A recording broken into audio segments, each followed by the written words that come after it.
Hi everyone, hope you're doing well from wherever you're watching this channel, depending on your time zone. Now, it has reached to an extent whereby when we have any function in the Mount Kenya region, be it political or even a burial function, where Gachagwa is attending, he now wants to control the event to be the one making a decision on who should speak, what they should say, and who should not speak in those functions. Just imagine a burial function where the family is the one to decide who should speak. Gachagwa want to control mpaka mazishi ya watu. If it was in his power, I'm sure Raila Odinga would have not addressed mourners in Nyandarua at the Mau Mau freedom fighter. But because it was out of his hands, he could not control Raila Odinga. He cannot manage Raila Odinga. You cannot. Ukijaribu hiyo, you get it wrong. And so, in that very same function, after Raila Odinga had addressed the mourners and exposed Gachagwa and the team, Gachagwa was the next to speak.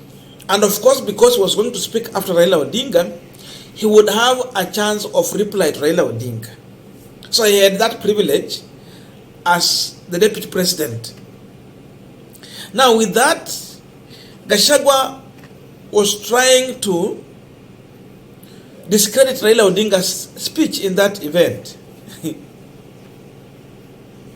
So in that attempt to respond, Gachagwa took a tribal line, because he has always even failed to be a deputy president of the Republic of Kenya. He would always go into the tribal line. And in that attempt,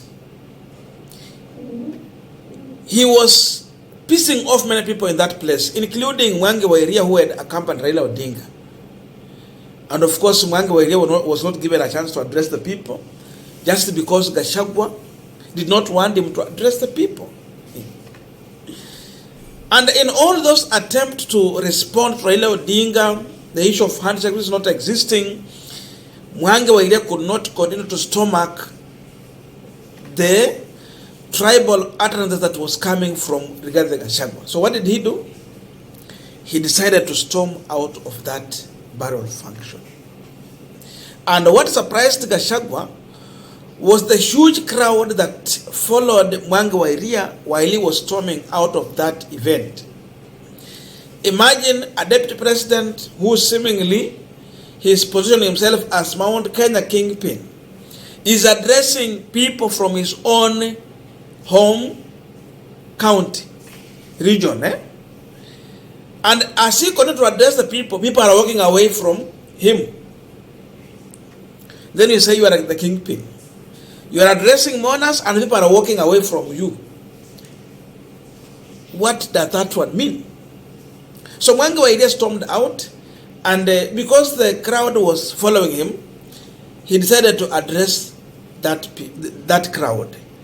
And as he was addressing the crowd, the police were now forced to come and try to stop Mwangi Wairia from addressing the people, because then he was creating another meeting, which seemingly it was becoming attractive and huge compared to the other crowd that Gachagwa was addressing at the burial function.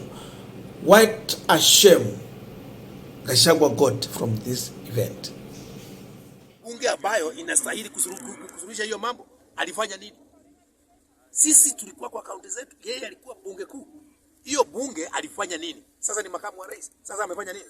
Naanza kutuzomea hapa. Mimi mtu azinizomee. Mimi nitaendelea kuongea kwa niaba ya Wakikuyu wote. Mimi nitaendelea kuongea kwa niaba ya Wakikuyu wote, na mimi sitasomewa. Wewe kwanza ulipo mshahara. Mimi nakutetea wewe ulipo mshahara.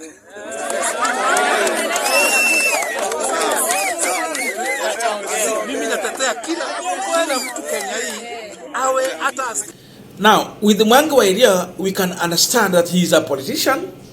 He don't subscribe to regard the Gachagwa's politics or agenda, and because of that, he can walk out from Gachagwa. But then the question we are asking on this punchline, why did the crowd followed Mwangi wa Iria when he was walking away from Gachagwa? That's the big question on this punchline. But before we continue with this discussion, just a quick request for those who are watching and you are not subscribed, please consider subscribing. To our return subscribers, I must say thank you so much. And again, to all our viewers, please give this video a thumbs up. Thank you so much, and back to this discussion. Now, Gachagwa, when he's in Mount Kenya region, he would come with statement like, sisi watu wa mulima tumekataa mambo ya yule mzee. So he's speaking generally as if he's speaking the mind and ideas of the people of Mount Kenya region. Like he's speaking what they have told them to say. That is what he will try to come out with. But now, with what we are witnessing in this video, it is different from what Gachagwa has always told the people. Seemingly, Gachagwa has been speaking for himself, but not for the people of Mount Kenya region. Because if he was speaking for the people of Mount Kenya region, there was no way Mwangi wa Iria will leave a burial function with the people following him. Mwangi wa Iria would have left as an individual with just few people. But here we are seeing a crowd moving with the Mwangi wa Iria. That tells you that many people who are in that function were not happy with the Gachagwa's statement.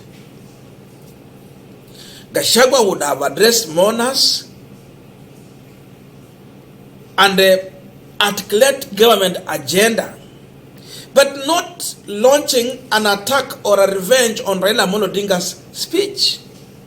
Even if you want to respond to someone politically, you do it without the tribal card coming from you. But what came from Gachagwa's mouth, it was all tribal. He's coming out as more of tribalist person.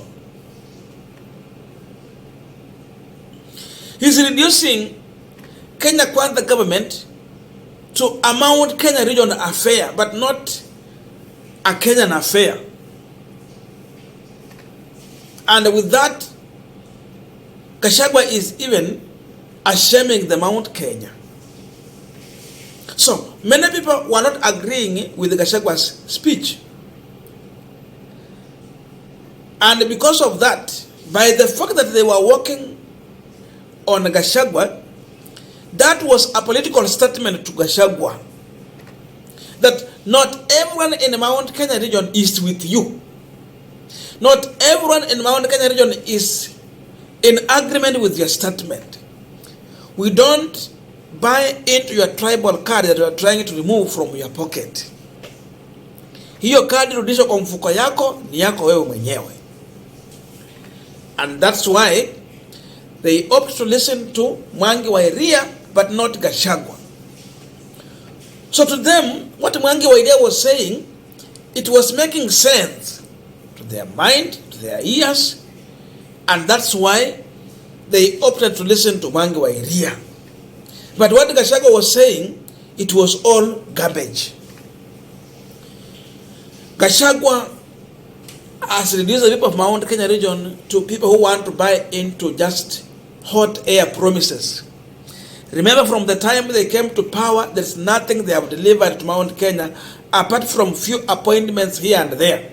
So if there is any project they have been launching in Mount Kenya region, it is project appointments, but not service delivery. No project that is meant to benefit people, but the project they have is appointment project. That's what they have been doing. So because of that, people are feeling that they have no reason to associate themselves with this government. They don't find any reason at all, and that's why they have no time for Gachagwa. Just look at the extent they are facing a police officer telling him to stop disrupting Mwangi wa Iria from addressing them. Wanamwambia wachana na yeye aongee, wacha aongee. That tells you one thing. These people have someone they want to listen to, and they cannot even allow the police to stop him from disrupting his speech. They were happy to listen to Mwangi wa Iria, ndio maana wanamwambia wachana na yeye aongee, wacha aongee. Kwa sababu Gachagwa amemnyima nafasi ya kuongea pale. Kama angepewa nafasi ya kuongea, basi angelima Gachagwa, he would have disconstructed Gachagwa, and he would have told the people the truth, and from there Gachagwa hangekuwa na kitu ya kuambia watu.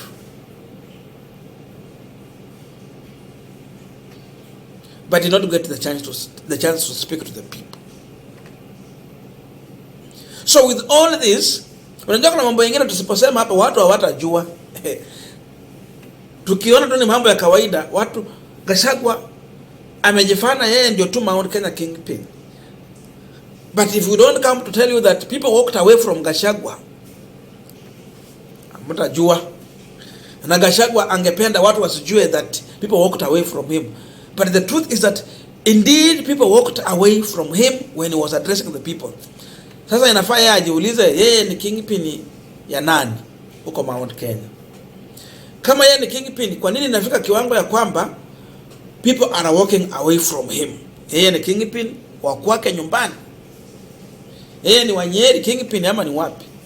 Kama yeye ni kingpin, kwa nini a Mau freedom fighter would have a problem to access services in hospital to an extent even he cannot not reach out to him? The only person they could reach out to, it was Raila Odinga. Anajiita kingpin. Kingpin ya wapi? So because of all this, and Raila had already exposed him, people were well aware that Gachagwa is speaking garbage. People were just aware that Gachagwa is trying to defend himself. And the people are finding no reason to hate Raila Odinga. I see that Gachagwa is sweating too much to plant in the people. Anatoa jasho kupanda hii mbegu kwa watu.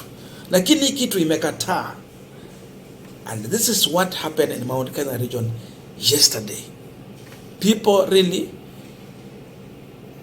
distanced themselves from Gachagwa's speech. By the fact that they walked away from him, they were distancing themselves from Gachagwa's speech.